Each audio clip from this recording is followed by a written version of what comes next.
guys, video na to karon is about sa especially pag motorista ta is tire inflation, no?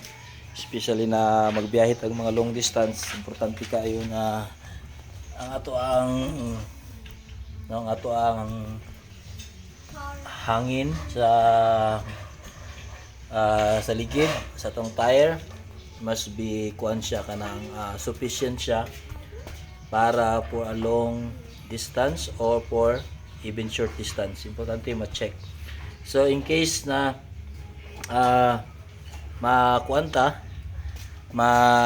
ma-flat somewhere, especially sa mga may mga sakyanan na magamit na to po in case of emergency o nata sa area na kinahanglan magkarga tag hangin tapos walay vulcanizing shop.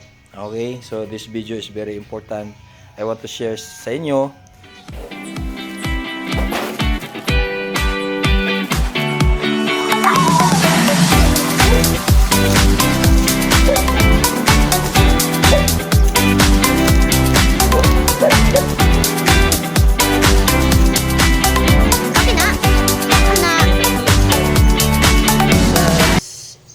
Onboard air compressor.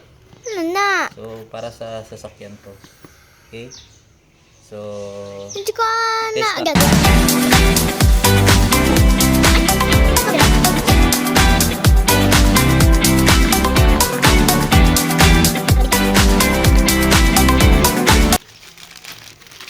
Ano na?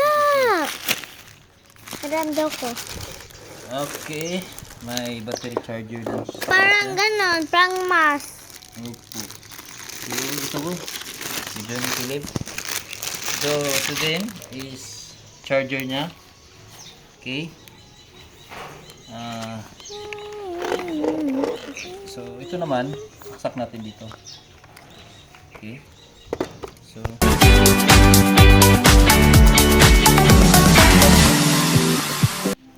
So ito yung kuan niya.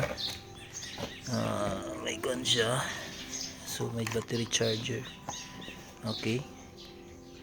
So okay. We'll try test natin kung ano yung resulta nito.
Na to karon is 2.1 bars.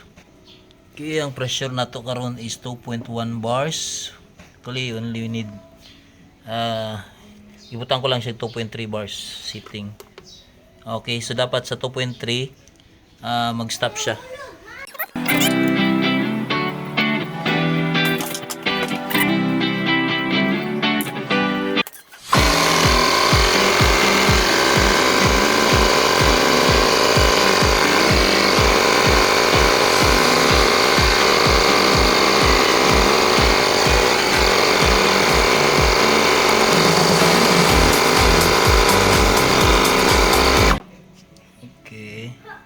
So nag-stop siya at 2.3. So okay. So good. Nice. Nice. Approve.